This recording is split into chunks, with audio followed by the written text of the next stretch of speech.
So we're on our way to the Ukrainian church. I am Ukrainian, but I don't know how to read or write it.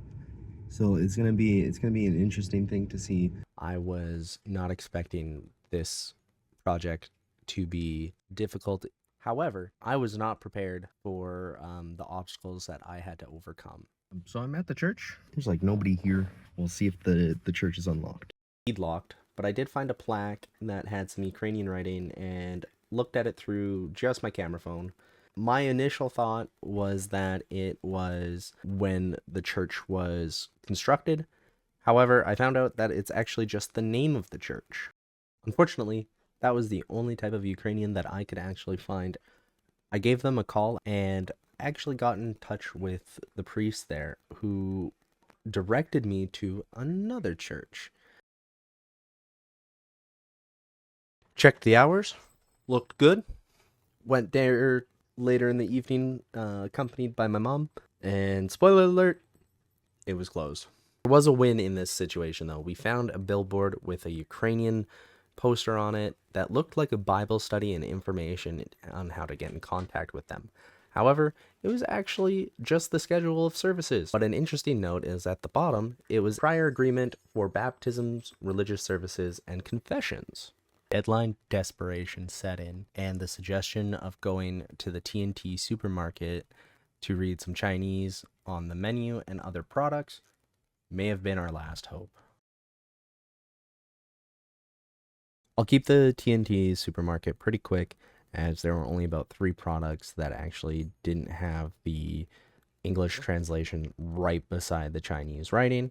That included this liquid that I thought was vinegar. Turns out it was actually cooking wine.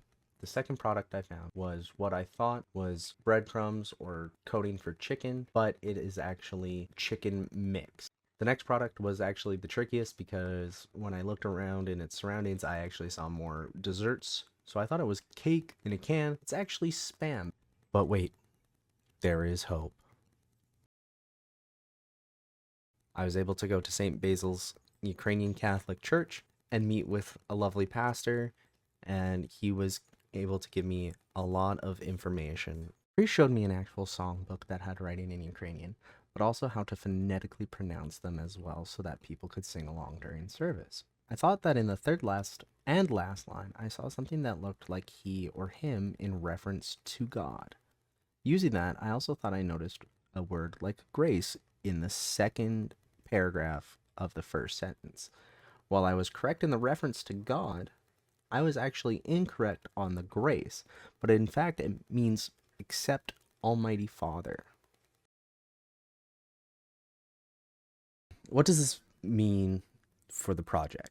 Well, like we discussed in class, it's not so much about translating and properly understanding the language that we sought after. I actually found it to be more like a gaming experience where I was the player from inside, trying to get a good ending, keeping my will up, and completing tasks. And even when I was faced with puzzles and adversity, instead of just trying to move forward or give up, I found a creative solution and it even eluded an ambiguous ending where I had nothing and managed to get what I would consider the good ending.